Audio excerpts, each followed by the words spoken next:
15वां दिन उत्तरार्ध। अश्वत्थामा अपने पिता की मृत्यु देख नारायणास्त्र चला देते हैं, पर वो विफल हो जाता है और युवराज धृष्टद्युम्न अश्वत्थामा को बहुत बुरी तरह हरा देते हैं। और अब कौरव सेनाओं में एक और बड़ी समस्या आ गई कि अपना अगला सेनापति किसे बनाया जाए। तो कृपाचार्य जो है वो एक टूर्नामेंट बनवाते हैं अश्वत्थामा और कर्ण के बीच में, जिसके एंड में कर्ण जीत जाता है और अब कर्ण सेनापति बन जाते हैं। कल से कौरवों की रणनीति और उनका लक्ष्य सब एकत्रित होंगे। भैया अर्जुन की हत्या, अरे मेरे अंत का तो वो आरंभ से प्रयास कर रहे हैं। शत्रु को कम ना आको अर्जुन, ये न भूलो कि हमने कितने ही महारथी खो दिए। अभिमन्यु, घटोत्कच, महाराज द्रुपद, महाराज विराट और महाराज संजय। अरे पर कौरवों का भी तो आधा कुल निपट गया। दुर्योधन के 70 से भी अधिक भाई, पितामह भीष्म, आचार्य द्रोण, जयद्रथ, भगदत्त, सुचेत और आदि समसप्तकों की सेना जो सब मेरे लिए बने थे, वो सब तो निपट। किंतु तुम्हारा सबसे बड़ा प्रतिद्वंदी तो अब भी जीवित है। अंगराज कर्ण किसी भी युद्ध की दिशा पलट सकता है। उसका नेम तुम्हारी ही तरह अचूक है अर्जुन, और वो युद्ध में जीतने के लिए अपना सर्वस्व झोंक देगा, जिसके लिए हमें भी अपना सर्वस्व झोंकना होगा। श्री कृष्ण सही कह रहे हैं अर्जुन।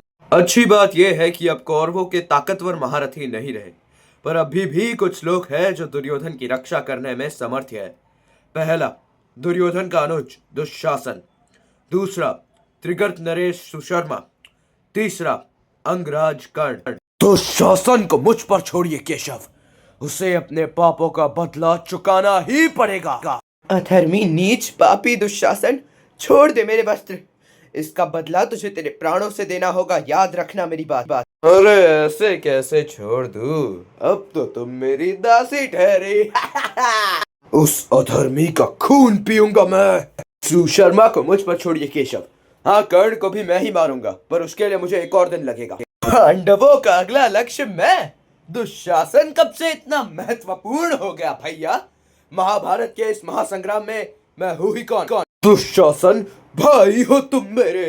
हाँ, कर्ण हमें युद्ध जिताएगा, परंतु तुम्हारी रक्षा करना तुम्हारे बड़े भाई यानी मेरा दायित्व है।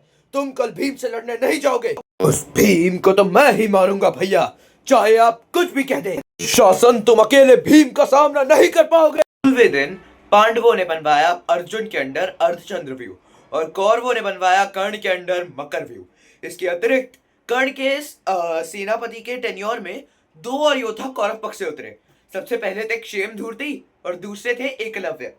तो दुशासन और क्षेमधूर्ति दोनों भीम पर हमला करने के लिए टूट पड़े और दोनों के दोनों मारे गए। फिर अर्जुन और सुशर्मा के बीच भयंकर युद्ध हुआ, जिसके अंततः अर्जुन ने सुशर्मा को मार गिराया। दुशासन, क्षेमधूर्ति और सुशर्मा की मृत्यु से दुर्योधन को पहले ही दुख हो रहा था। अब उसके पास सिर्फ एक आशा थी युद्ध जीतने के लिए, कर्ण।